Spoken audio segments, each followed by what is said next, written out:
There's many different shades of agnosticism. Some people just think there is no answer and it's pointless to talk about it. There are some people who would be very apathetic agnostics and they think it's just not a very interesting question to be considering at all. And then I would consider myself someone who's agnostic but hopes not to die agnostic, whether that means dying as a fairly convinced non-believer or dying as a fairly convinced believer. Why is it important to you to get off the metaphysical fence in that sense?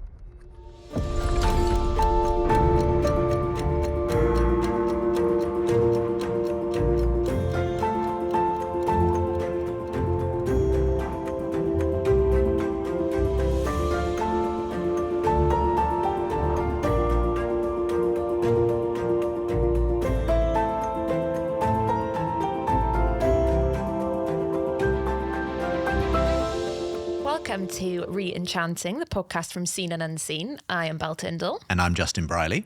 And we, together with our guests, ponder whether our disenchanted, materialistic world is craving re-enchantment once more, and whether it could find that in the wonder and the mystery of the Christian faith. Today on the show, we're joined by Ben Sixsmith. He's a journalist and contributing editor at The Critic. He writes for many outlets, though, on culture and politics, including at his own substack, The Zone. He's also written about his own religious upbringing and his search for faith as an agnostic. So in a disenchanted age, we'll be talking to Ben about what it takes to believe these days. So welcome along. Thanks for having me. It's great to have you with us. But before we dig into the deep stuff, although this is the deep stuff, actually, we always ask the same question. Our first question is always the same, and it's always library inspired. And it's, what are you reading at the moment? So now I'm traveling, so I'm rereading a book of essays, because whenever you're kind of jumping between trains, you don't want to be in the middle of a really long chapter and it just breaks your concentration. Very savvy. So I'm reading a book called The Halls of Uselessness, which is by an author who wrote under the name Simon Leith. He was actually called Pierre Ryckmans. And he was most famous for exposing the evils of Maoism in China, when a lot of people were making excuses for it and talking it up as if it was this wonderful place. But I believe he was also at least something of a Christian writer. So there's a great essay in there where he replies to Christopher Hitchens on Mother Teresa and manages to kind of out Hitchens when it comes to the kind of acidic wit and derision. So it's a very fun book to read. Very good. Are you one of those people who has several books on the go, though, at any given time? Or do you tend to just do one at a time? I try not to be, because anytime I have several books on the go, I kind of have no books on the go. It's like when you try and do 6 things at once, you just end up watching YouTube. So I try to keep myself focused on one thing.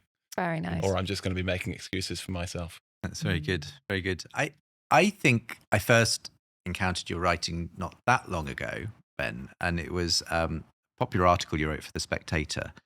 It was titled "The Sad Irony of Celebrity Pastors." It was in the wake of a celebrity pastor scandal. I'm afraid there are quite a few of those that you could refer to these days. But a line in it got quoted quite widely, which was sort of slightly off tangent from the subject in a way, which was, "I am not religious, so it is not my place to dictate to Christians what they should and should not believe.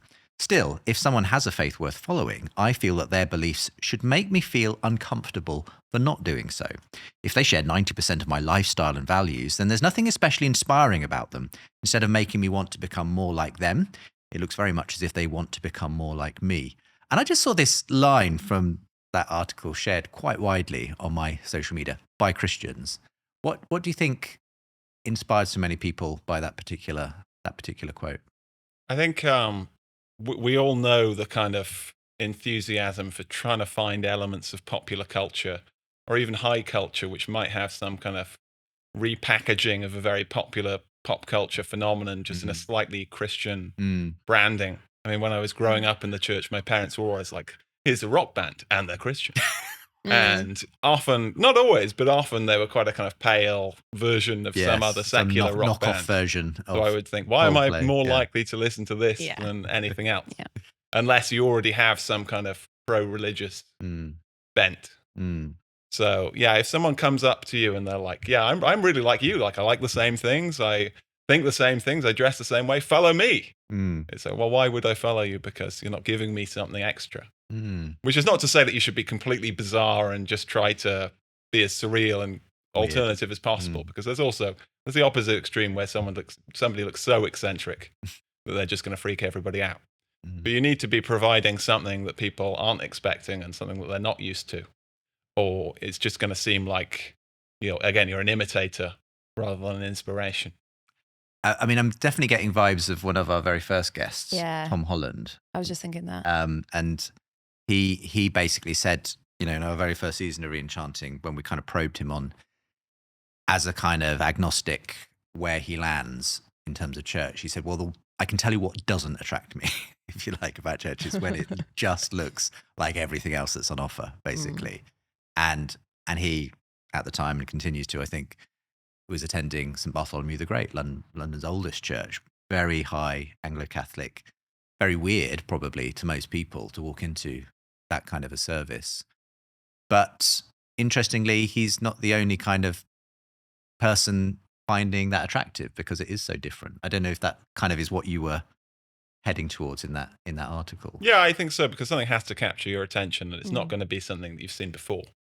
So whenever there's something which strikes you as being different enough to be worth trying to understand and trying to comprehend, even if you don't like it, it's at least going to be interesting. And then when it is something that's striking and compelling, that's even more the case. I remember that Tom conversation, and also then we had Frank Skinner on, who kind of said a similar thing, but he is a Christian, so he was like, I hate it when people downplay, the weirdness of what I believe. And I've been really personally challenged because I'm one of those people, Ben. I remember when I was a teenager, I would want my friends to think I was as like them as possible, but I just didn't get a lie in on a Sunday. But nothing else about my life was different. I'm just like you. I'm not weird. And yet, I think, well, it just seems to be a theme. I suppose it's because maybe we've called our podcast Re-Enchanting. So, that theme might emerge. But yeah, I've been personally challenged by this theme of it's not about being weird for weird's sake, but Christianity is odd. It is quite subversive. It's odd. It's weird. It's mystical. Why are you trying to rub those parts out? Otherwise, what are you left with? Nothing. I mean, this subculture, though, is not alien to you. You grew up in a Christian family, didn't you, Ben? Yeah. So tell us a bit about that, because I guess why it didn't stick ultimately for you. Was it because it did feel too much like a knockoff of what you could get in the secular world already? So actually, my church was quite weird. Okay. In a kind of in a broad sense. Yeah. So I went to a kind of very charismatic evangelical church. Mm. So there were a lot of what they would call gifts of the Spirit. So in the average service, there was a lot of shaking, there was a lot of dancing, there was a lot of screaming, there were falling over, there was a lot of prophecy. There were I never actually saw any healings, but there was a lot of talk about healings. Yeah. I think it was very influenced by the Toronto blessing in the 90s, where there were these kind of mystical phenomena that were occurring, which can be very appealing. I mean, there are several times when this has attracted a lot of people, probably because it is so different and it seems like something kind of supernatural is happening. The problem is when you don't experience those gifts of the Spirit and you don't feel any kind of compulsion to be screaming or falling down or having prophecies, you end up being quite alienated. So for a long time, I would think there was something wrong with me and I just must be a worse person than everyone around in some weird sense, a kind of more corrupt person or just a more soulless person. But then I kind of realized that they weren't giving me any other reason to believe. Right. So if you were on the outside of these gifts of the Spirit, it's never quite explained why you should go along with everything else. Right. And when I would ask questions, it was almost like I was just speaking a slightly different language, because there were people who were very biblically serious, but if you didn't already accept certain preconceptions, they didn't really quite know how to respond to that. So at some point I thought, well, maybe it's not me who has the problem. And then rather arrogantly, I thought everyone else must have the problem. This is all a bunch of nonsense. So I went rather stridently away from the did you church kind of after have a kind of strong kind of teenage atheist kind of moment then? Oh yeah, I would have called myself like an anti-theist. Right. And, I would have been imitating Christopher Hitchens in my pretentious, dim little 17-year-old way. But okay, so it sounds like you must have outgrown that sort of particular phase then. What was the journey that you went on at that point? So I think partly it was just growing up. Partly it was I had a very depressing phase in my late teens, early 20s. Had a breakdown and realized that a lot of the things I'd been very arrogantly believing in. I probably didn't have firm enough grounds on which to believe. And I kind of look back at the people I'd known when I was younger, and as much as I am not a charismatic evangelical Christian now, I could respect a lot of the things that they did value. So family and kind of quite tight communities where people could be supporting each other. And I realized there was a lot of wisdom in that, in a kind of proto-Petersonian way. I could kind of respect the values that people were living and the truths that they were speaking, even if I didn't connect the truth with the same origins that they did. Right. And also I would debate Christians sometimes. I remember one particular Catholic that I tried to debate with. Right. I think he's a philosopher now. And just quickly realizing that I had absolutely no idea what he was talking about when he would talk about the kind of the 5 ways of Aquinas. And I'd be desperately trying to come up with objections to Thomas Aquinas in my head. And I would think I have a lot to read up on if I probably want to need claim to actually I go have and read a conclusions. bit before, before doing that. That's interesting. So can I ask where you're at, how you would define yourself in relationship to a belief in God now? I would call myself an uncomfortable agnostic. By which I mean an agnostic who doesn't feel satisfied within that agnosticism. Because, of course, there's many different shades of agnosticism. Some people just think there is no answer and it's kind of pointless to talk about it. There are some people who would be very apathetic agnostics and they think it's just not a very interesting question to be considering at all. And then I would consider myself someone who's agnostic but hopes not to die agnostic, whether that means dying as a fairly convinced non-believer or dying as a fairly convinced believer. I think it's a... Why is it important to you to get off the metaphysical fence in that sense then? So partly it's just because I think the kind of the most noble element of being human is being able to orient yourself towards the truth in very substantive ways. I think that's kind of what makes us most interestingly human, is the ability to discover the truth. Partly it's just because it kind of nags at you. It's such a big question. I mean, there are so many trivial questions that I want to learn about every day, like, who directed this movie, who sang this song, and, who, if anyone, created everything. And that's a fairly big question to try and resolve. And then also there's a question of when I do die, like, am I going to wake up somewhere else in some unimaginable form, or is that just going to be that? And I'd say I'm comfortable with either. Well, not comfortable, but I can accept either answer. But I'd like to have some sense when I do close my eyes for the last time of what happens if next. there's just going to be a big yawning chasm, or if there's going to be something else to experience. Yeah, I mean, I've been a Christian, like my family are, and for generations. So I don't know. I mean, of course, that's not to say that I've never had doubts or seasons of pulling things apart, seasons of whatever. But I think even in those seasons of doubt, the idea of if God exists has never been a question that's in my mind. So I'm just really fascinated. And this is a weird question, but I've never been in that way an agnostic, I suppose. So I'm just wondering, how much of your space does that big question, how much space in your brain does that big question occupy? And how does that feel? It feels odd to ask you how agnosticism feels, but I just, as someone who has no experience of it, just how does it feel to be in that greatest of all tussles, I suppose? I'd be more interesting if I said it occupied huge, swathes of my thought. Like every day, I'm just I mean, most of my life, I'm just thinking about like work and food and wrestling. Wrestling. But there are a lot of moments in life. I think especially when something arises which poses existential questions. Okay. And you're kind of being tugged in 2 directions. Maybe if somebody dies, for example. Yeah. Like you start wondering, like, in what sense to mourn them almost. Like, is there the chance that they exist in some form in another place, or is that just it for them? Think about your own death, of course. And also there are just a lot of weird moments in life where we kind of feel that there must be something else. And just trying to occupy yourself with thinking about what that something else could be, if anything. Have you met any particularly persuasive arguments in favor of God?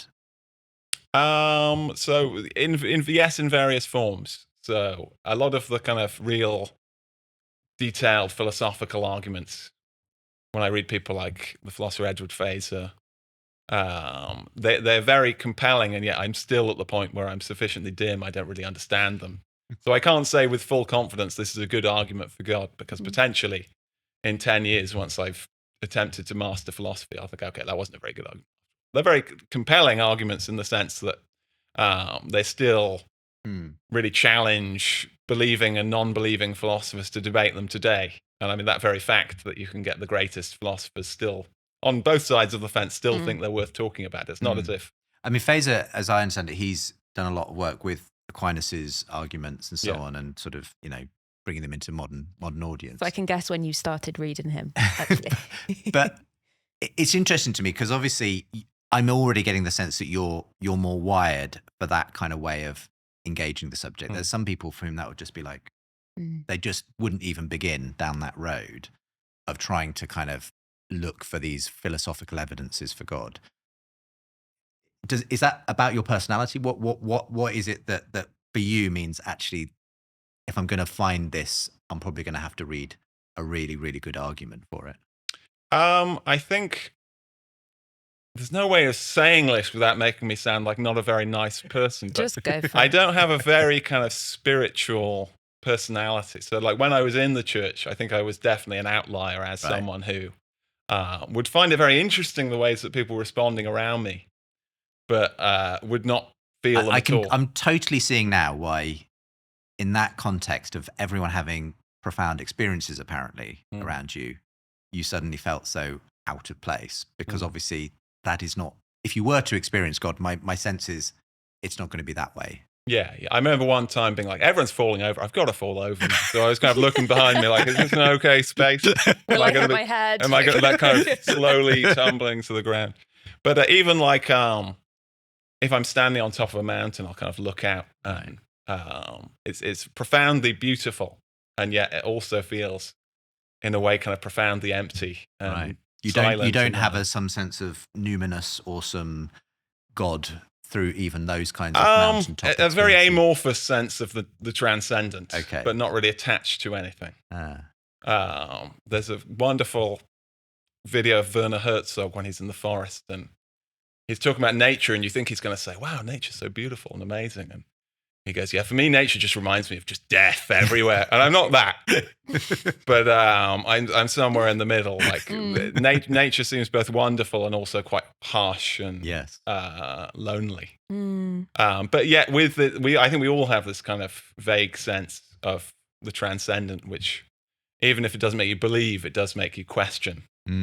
So I still have the questions, but I don't kind of naturally look out across the beautiful landscape and it's like, being touched with the divine. I love that because we've chatted to Martin Shaw and Paul Kingsnorth, who are the opposite of that. We've chatted to Molly Worthen, who sort of is a bit more, well, she's a historian, but she's had to think her way into things. So it's fascinating the way different people approach these things.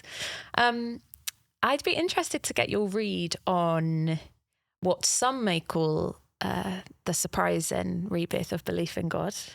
Who's called it that? I don't know, Justin. Who's coined that? Just this idea that sort of, I don't know if they would have previously called themselves atheist or agnostic or what they call themselves now, but this secular thinkers, I can't believe I'm actually I'm describing your thesis here. Why am I doing this question? You've been spending around too much time with me, Belle. Yeah. That's the problem. But I'd just love to get your read on people, who are kind of toying with this idea of a belief in God, whether they fully subscribe to it, but just as a cultural good, what's your read on sort of this phenomenon and the fact that new atheism seems to, or is this correct, or do you want to push back on this? Seems to be a bit of in the rearview mirror a little. So, I mean, there are different kind of sub-phenomena. So some like Mr. Kingsnorth is he's very much discovered belief, as you say, he's had kind of these mystical experiences and it brought him to God. And then there are other people where they're seeing the kind of functional value of faith, but are not accepting the supernatural elements. And I'm sure that some of them will come. Any names you would put in that category? So Jordan Peterson was a famous one. I think now he's being slightly, I could be wrong because I don't follow his work so heavily, but I think now he is making more kind of gestures towards actual beliefs. Right. This doesn't necessarily apply to him, but I saw a video of Joe Rogan talking about the kind of value of Oh, Christianity I saw fairly that. recently. He just sort of said, "We need Jesus" or Yeah, something, yeah, but he was yeah, talking yeah. about the cultural value. Yeah. And I think there will be people for whom that's a kind of intermediary stage. But I think there are other people for whom it's kind of expressing a hunger for something that they're never going to accept. Right. And in that way, it's kind of very understandable, but also, in a sense, a little bit vacuous, because it's like just trying to justify something, but not actually going to the lengths of justifying it intellectually. Right. If you do say there's no God, I feel like you shouldn't say, but let's just act as if there is God. I think that's kind of betraying Yeah, that's interesting. part of our humanity, as I say. And I also don't think that people will find it very compelling in the long run. I mean, the reason that New Atheism died wasn't fundamentally because people disagreed with them. It was just because people started to find them a bit embarrassing. Right. Really? And Why? if we just because they were very one note, like if you bang on about the same thing for long enough, people are eventually going to go, I'm bored of this. It's like if you play the same kind of musical style, people eventually say, this is tedious. Yeah. And they were very aggressive as well. And I think people just began to realize, okay, I don't believe in the whole God thing, but it just doesn't matter that much. Let's all just relax. Right. I mean, but for me, that there was also something else going on, which was it kind of imploded internally. There was all these cultural stuff that came, and once they'd agreed that God didn't exist and religion was bad for you, basically they couldn't agree on anything else, and it all turned into this infighting, which to me is kind of linked to why some of these interesting agnostic secular types are now reappraising the value of religion, because I think they've realized, well, we're kind of inherently religious, if you like. We're always going to put our faith in something, if you like. And so they're saying, well, if you're going to believe in something, it might as well be something like Christianity, because we can see the good it's done, even though they're not kind of at the stage intellectually of being able to say yes to it themselves. I mean, is there any value in that, do you think, of kind of just pointing people back towards the value of scripture, belief, those kinds of things? I almost react almost in a kind of hostile way against it, because from some people, I'm going to be very unfair because I can't really think who here, but there are some people who I feel have this kind of condescending attitude of like, yeah, I'm too smart for religion, but those, the plebs, they need to start believing in it again. Like, it's not for me because, I have my intellectual airs and graces, but everybody else should just start being Christians again. I think even Richard Dawkins one time said that it would be better if lots of people were Christians because of, the Islam. Yes. So it's kind of like the better of two evils or something, I suppose, would be the way he sees it. So I have, it's not necessarily 100% fair, but I have a kind of impulsive reaction against that. It feels kind of like snobbery. But it also just depends on what you mean by reappraising the value. I think if you don't reappraise the value of the actual existence of God, which again, it could lead people onto, then you just don't have that core of conviction that's going to make you actually live out the values you're seeing the worth of anymore. I mean, if somebody's going to re-embrace the kind of idea of marriage, for example, as, till death do us part, through sickness, through health, they're not going to do it in this kind of abstract, well, wouldn't it be nice if we all believed in this way? They're going to do it because they really, really believe in it. And there could be another way to really, really believe in these values.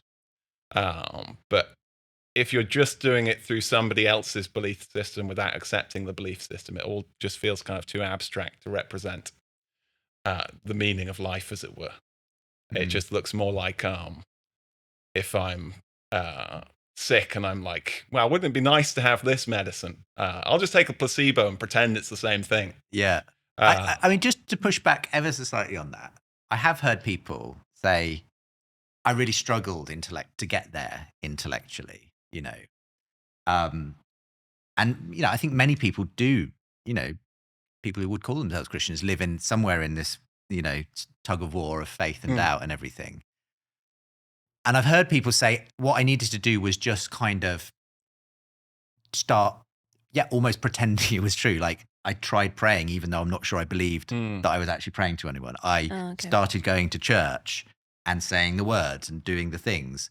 And sometimes it was entering into it that actually enabled them to kind of, there's the way that one person has described it is it's like when you physically go into an old church, it looks sort of rather opaque and, threatening from the outside. But when you go inside, maybe those stained glass windows, suddenly you see what they are from the inside, and it makes sense. So is there an argument that maybe it is important to kind of almost fake it till you make it in some ways, to, if you're not necessarily going to believe in God before you kind of start to act it out? That's a good point. There's a great author called Jacob Phillips who wrote an article about how he kind of started going to church and through the practice embraced the belief. So I guess it depends on how substantial one's reappraisal of something is. I mean, when I live in Poland, and when I first moved out there, I began to consider myself a kind of cultural Christian because I could appreciate the aesthetics and the tradition. But that was very much in the sense of walking past a church and thinking, wow, that's beautiful, wonderful, I really appreciate that. I'm glad it's there. Going on to the bar. Whereas there's a difference between actually going inside the church. Sure. But then I feel like once you're going inside the church, you're probably open at least to the idea that the actual you're on a the search. belief system could be true as well. I mean, if you can't take confession not confession. You can't take the Eucharist, take the communion, and not believe in some sense. So you must want to believe in some sense. Yeah. If you enjoy listening to Re-Enchanting, then you'll probably enjoy our other two podcasts from Seen and Unseen. Seen and Unseen Aloud is a weekly dose of commentary on culture, trends, and current affairs. God Pod is a deeper dive into theology and faith, hosted by Graham Tomlin, Jane Williams, and Michael Lloyd. You can find them wherever you get your podcasts from. For now, back to today's episode of Re-Enchanting. I suppose it seems to me, but I could be wrong, that there seems to be a difference in the type of people you're speaking about. So I think both things can be true, in that there are people who are doing these practices in order. They're like, I want belief. I want to get there. But then there are some people who it seems like you were speaking about earlier, who they have no intention of getting there. It's not like they're going into a church to try and understand it. They're going in they're not doing the practices to try and make it a personal faith. They just appreciate it culturally, and that's where they'll stop. And it's politically useful, potentially. Politically useful, culturally quite convenient because it's a bit familiar. Oh, turns out all the things we quite like are a little bit Christian. But like the intention for it to become that belief isn't there, maybe. So could you both be right? I think both things could be true, but it's like... Yeah.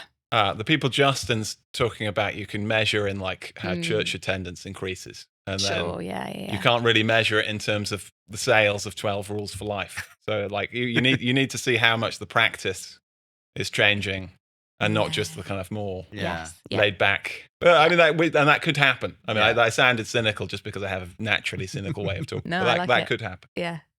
I mean, I think of you as someone who is tracing a lot of these interesting cultural currents, with your writing and journalism, Ben. And now, would it be fair to say you're Gen Z? Is that the and alas, age band? I'm firmly millennial. Oh, are you? Okay, I take it as a compliment. But you're around a lot of millennial Gen Z folk.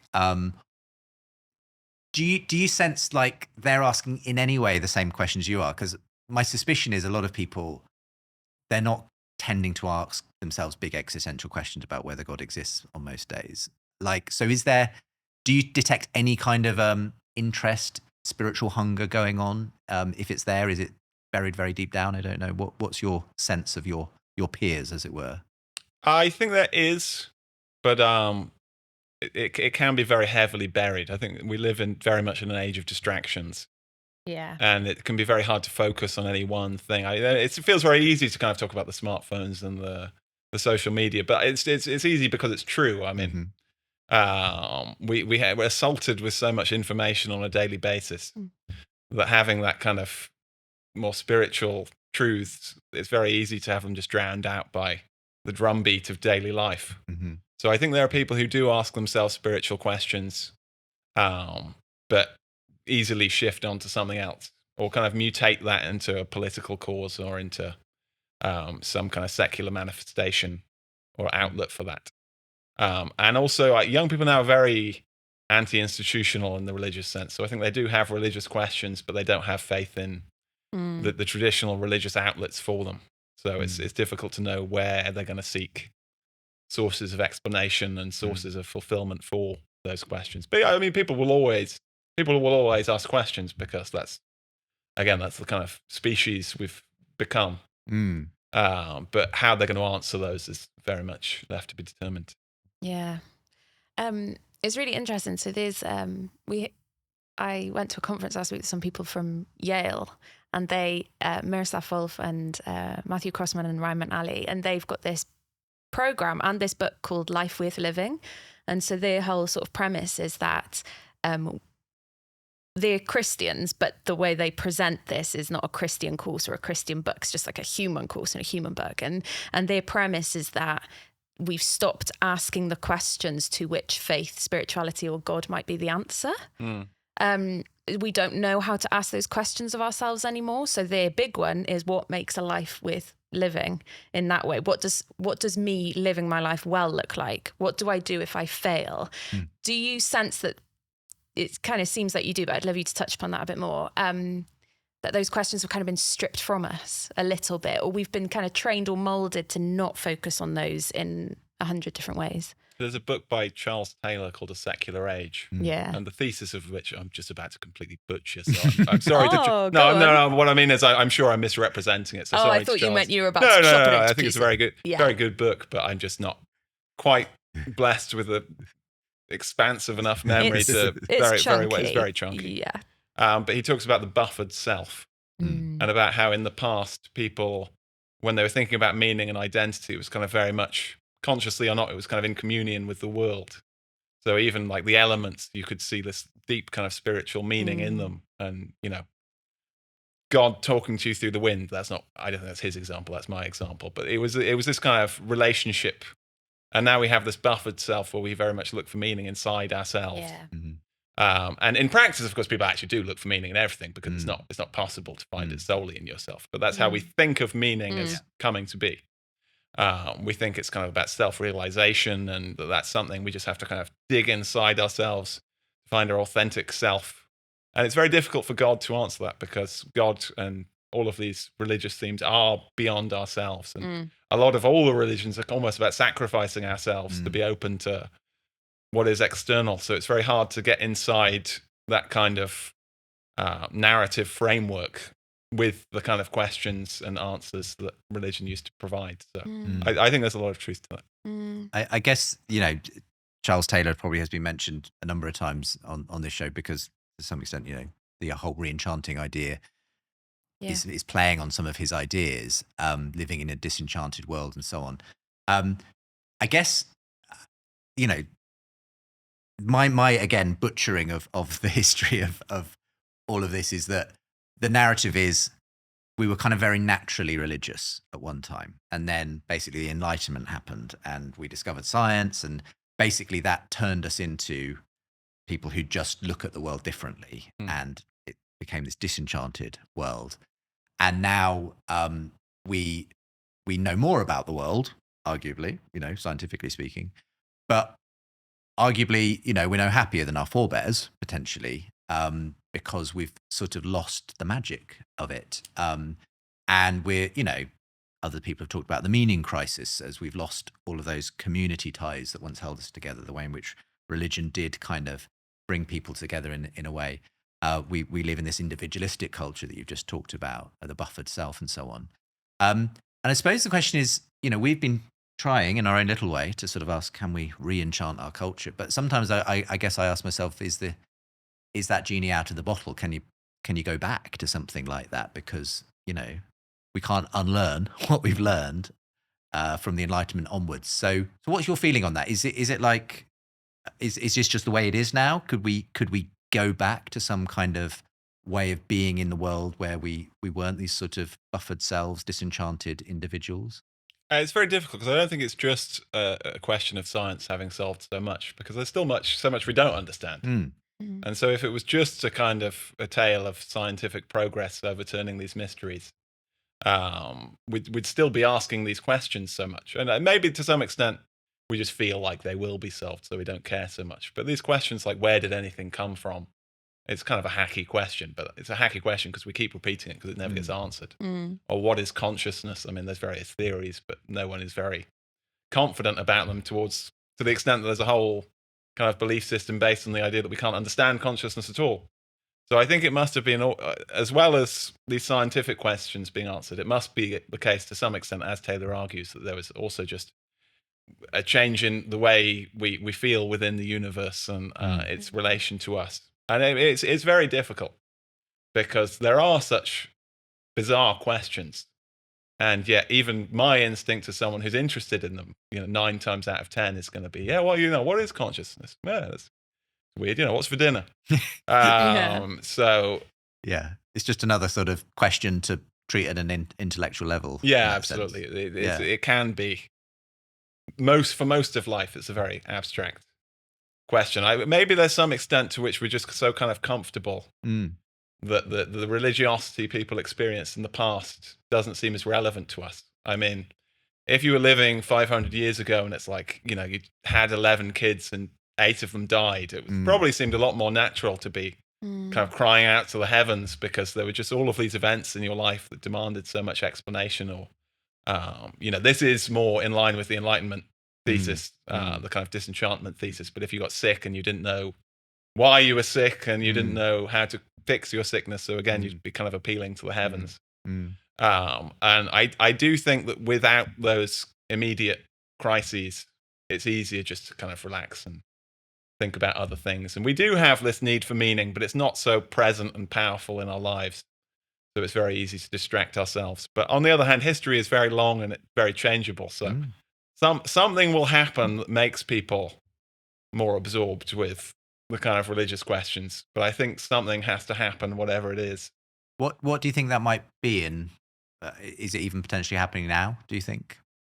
So, potentially it could be like a spiritual change. I mean, it's not something I believe in, but it's not something I disbelieve in. Okay. So, there've been revivals in the past. For all I know, there could be a revival again. There's more things in heaven and earth than are in my philosophy, so that's possible. Or it could be some kind of global crisis where what we think we know about the world is uprooted so violently and disturbingly that, as well as trying to fix these material problems, we're more absorbed with spiritual questions. I think that's a very Paul Kingsnorth thesis, isn't it? I think he thinks that, well, because he's got a real skill for dramatic language, I think he sees the crumbling of Western civilization, I think might have been his words, and that then therefore the sharpening of minds, whereas we've made ourselves, we've chatted about this even just earlier today, we've made ourselves so comfortable.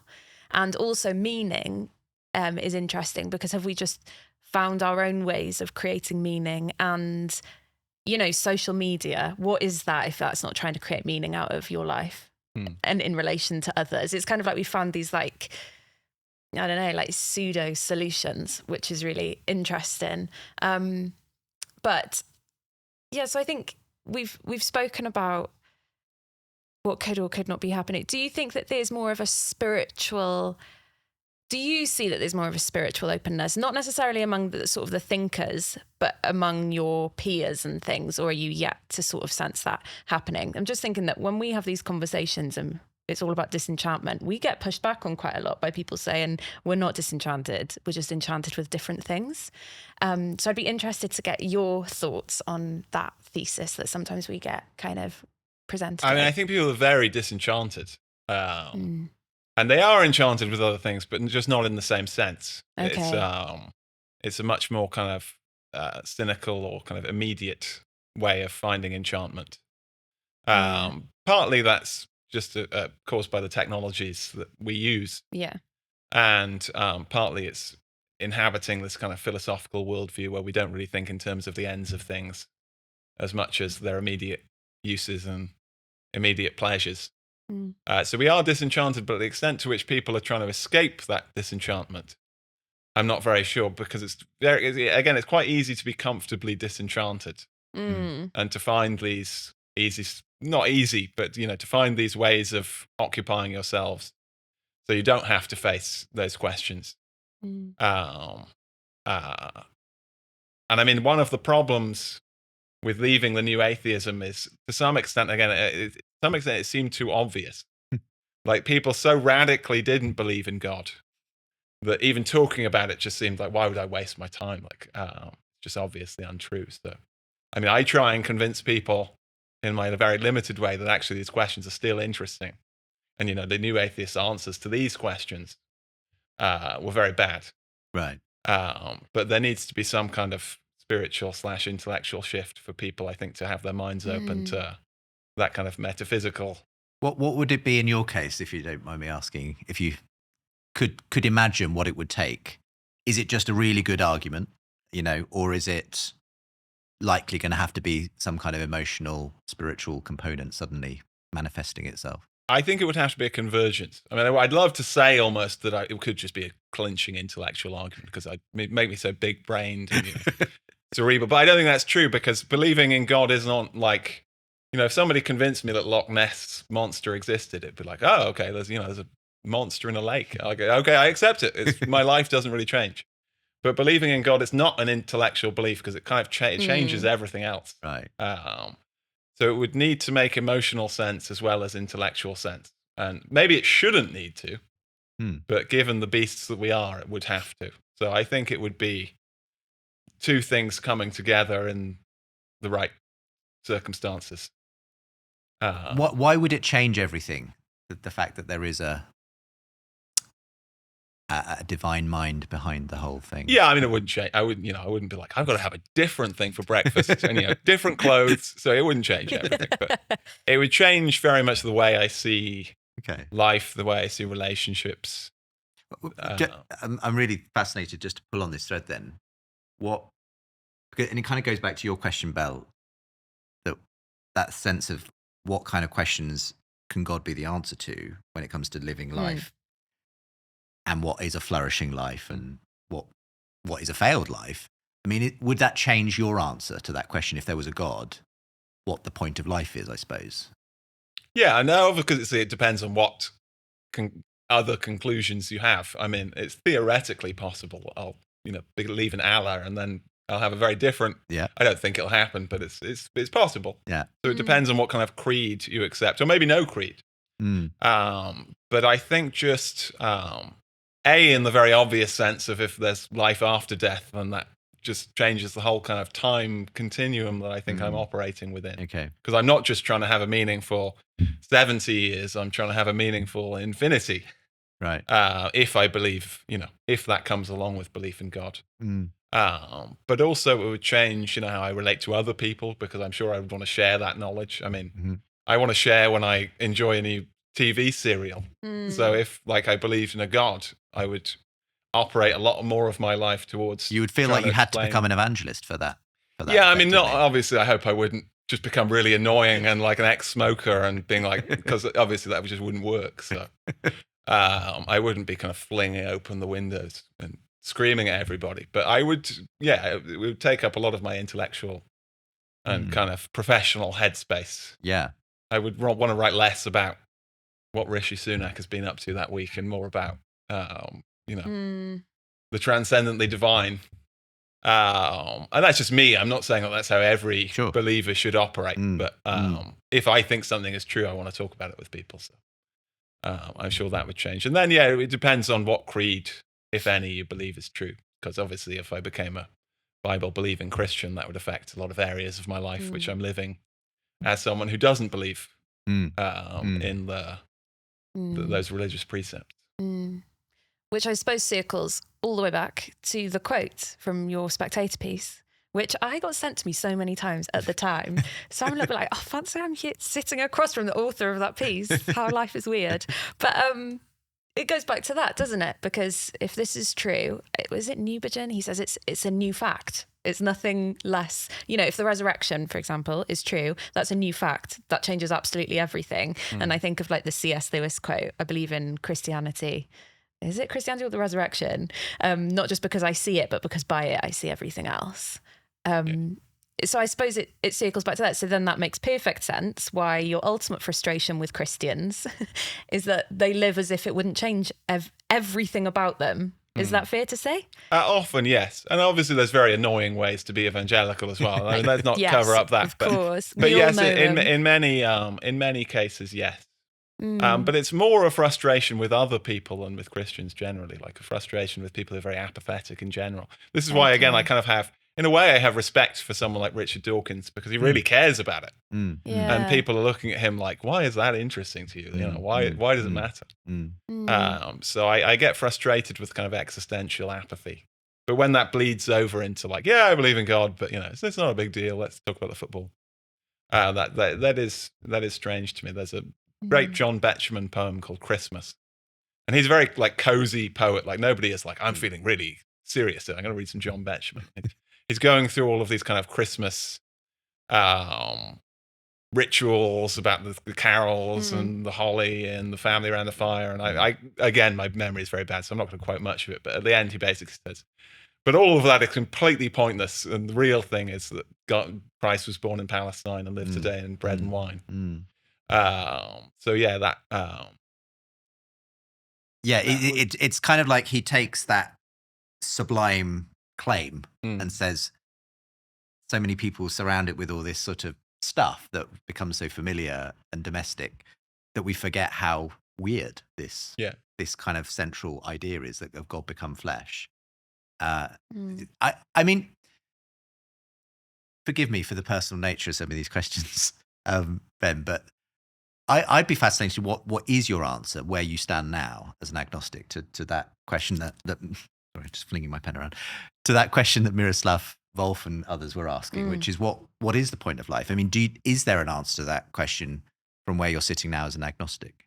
No, I mean, I wouldn't like to have I think it would be arrogant for me to say, I know the meaning of life, and everyone should kind of adopt my way of looking at it as well.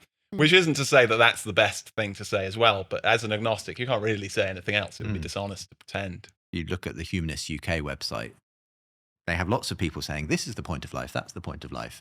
You don't have to believe in God to have a point of life, So do you just think that that's not a direction that you find convincing? You can be pluralist, but even pluralism tends to have fairly rigid boundaries when you come down to it. Like 99% of people who say, life is what you make of it, have many different kinds of ways of life that if you said, yeah, I'm doing this, they'd be outraged and horrified. It's not as if, if a Satanist was in front of them announcing his latest rituals, they'd be like, oh, you do you. Yeah, that's fine. So in that, unless you're being quite honest about how to delineate the boundaries of that pluralism is what I mean. It can be quite dishonest. I mean, just for me personally, a lot of it is about how we relate to each other. I don't think people in their most individual sense are very interesting, which isn't to say we can't make great individual accomplishments, but we become interesting through the ways we relate to other people. And there's the Philip Larkin and Arundel tomb, and it ends with that it's the almost true is almost true, about what will survive versus love, which is in a way it seems very, that's sweet, but in a way it's not, because he's not saying this is true. He's just saying I kind of feel like it's true. And I mean, that for me is the same. It's like it's a huge part of my life is my love for other people and the people I know. So even if I can't say this is objectively meaningful, I feel it it strongly enough that if someone was loudly insisting to me it wasn't meaningful, I'd punch them on the nose. But then almost contradictorily, it's finding out what's true and in my very unscholarly way, trying to work out the truth of existential questions.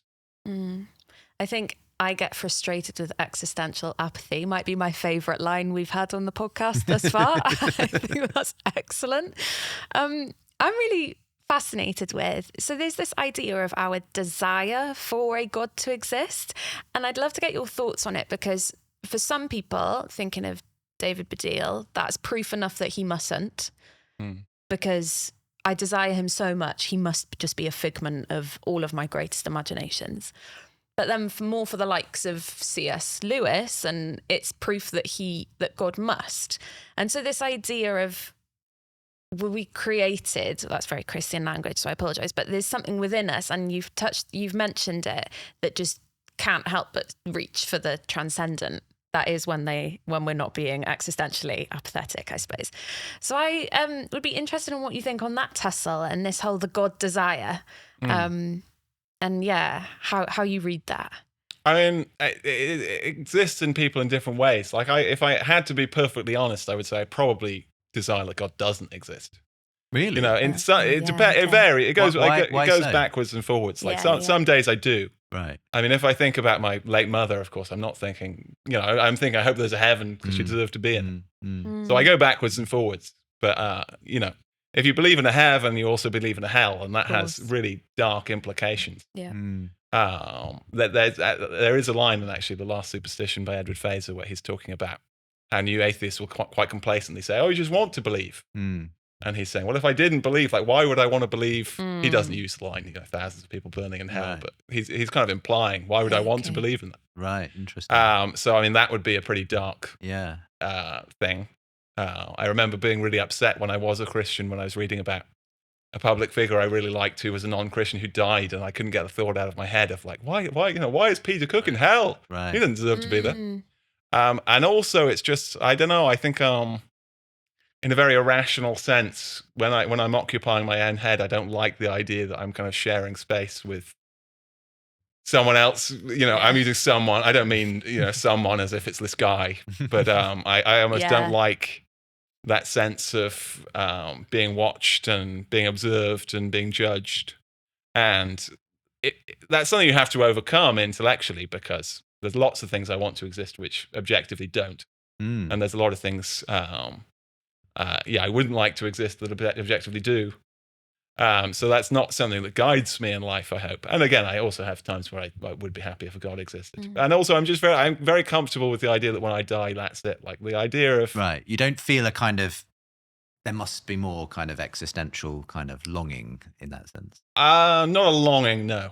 I feel a sense of like, if there's nothing else, we've got a lot of hard thinking to do. Like if there is no God, it has very disturbing implications for the world, but just in a very personal sense. Right. In almost a very shallow sense, I'd almost be happier if I wasn't challenged in that kind of way. Everything you said is so interesting, though, because I hear a little bit of Hitchens there, Christopher Hitchens, who I remember, you know, in some of his more rhetorical moments, talking about God being like a celestial North Korea dictator, and he doesn't want God because it feels like God is intrusive and watching and, you know, ready to leap in and punish people and so on. And I can understand, you know, I don't want that God to exist either, in a way. So is it partly whether you want God to exist depends presumably a lot on the picture you've got of God? Yeah. Yes. I mean, I wouldn't say that my actual, like, intellectual, you know, my considered picture of God is that negative. You know, our biases have a lot of irrationality to them. So I'm not trying to justify that as, you know, my moral argument against the Christian faith, because I know that that's not what Christianity is. Yeah, you're just talking very honestly about your kind of... That's just my kind of inbuilt prejudices. And I think if I did accept God spiritually and intellectually, then I'm sure everything would change. And coming back to something else you said about the things that are most important to you, relationships. I mean, if I could paint the kind of God you might want to believe in, would it be a God that offers ultimate relationship in that sense, in which those relationships you value in this life are kind of just a dim reflection of that kind of ultimate kind of relationship that's offered with the creator of everything? Probably so, but I think more than that kind of ultimate truth, because I think if I did accept something as true, again, not just in an intellectual way, but in the kind of, I remember reading a writer whose name escapes me about when he walked into a cathedral, and it was like the truth of it just suddenly occurred to him. So if that happened to me, I'm sure it would just reframe all of those biases, because you would appreciate, once you appreciate the truth of the relationship, you appreciate the value of the relationship. Whereas when you're out on the outside thinking about it and you don't appreciate the grandeur and, you know, the power of it and the truth of it, it just seems a bit creepier. I think those prejudices are something I have to transcend rather than something I have to kind of cultivate. Right. At least in order to be able to ask questions in, you know, an unbiased way and think about what's really true. This may sound like a weird question, but because of your upbringing, do you miss believing in God, or sort of this sort of certainty? Or maybe I'm wrong because you never felt like that you had that. But do you miss the certainty of being identifying as a quote unquote Christian? Yeah, I to some extent, yeah. I mean, I was never very kind of deeply and emotionally a Christian, but everything seemed kind of obvious up to a certain point. And I remember when the new atheism was a big thing, I was almost kind of annoyed. It's like I remember I'd walk into a bookshop and I'd see the God delusion. I'd be like, I don't know what to think about this. I'm going in this direction. Because, everything just seemed more comfortable before. Like, yeah, this is true. We're right. I don't really have, but in a very unreflective way where it was like, we're right, so we don't really need to think about this anymore. And yeah, to some extent, I miss that kind of just feeling more secure within the universe. You've touched briefly on the kinds of arguments you have found somewhat attractive, or have something in them for God and so on. Do you ever see actual embodiments of Christian faith that give you pause for thought or make you sort of, so we started with the quote about the things that would put you off, church that looks just like the world, or a dim, copy of it. Have you been with people, communities? I think I'm sure I've read you talking about some experiences within with Catholic friends and so on, where you felt something of a sense of, oh, actually, this feels, if I was to go in this direction, this might be something I could believe in. I mean, a lot of it is just the material products of religious belief are so beautiful and so grand that even if you don't quite believe that there must have been some kind of transcendent inspiration, it does at least seem possible when you walk past or through a cathedral, when you listen to a lot of religious music, when you read some religiously inspired poetry. You do have a sense of, well, how could someone just be kind of embodied by beauty so much to be able to create this? And that is quite powerful. I can easily understand why someone walks into a cathedral and was just kind of overcome by a sense. Even once, because obviously we know that there were kind of also cynical motivations to why people built buildings like this. But just the fact that they were able to accomplish it says something very powerful.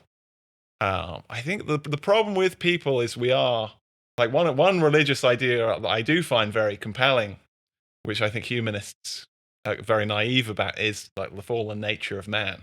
Right. So sometimes it's quite difficult to be inspired by religious people, but very understandably so, because fundamentally they're just people. And they tell you why it's hard to be inspired. Yeah, indeed. So I'm not saying that in at all a derisive way. They are just like me in many ways.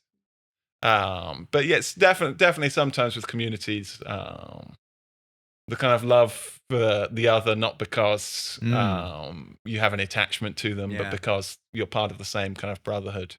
I guess the problem then is you can generally find those secular equivalents as well. Like there are a lot of kind of, there's a lot of, I once went to a religious community and they were very charitable to me. So that made me feel very fondly towards them.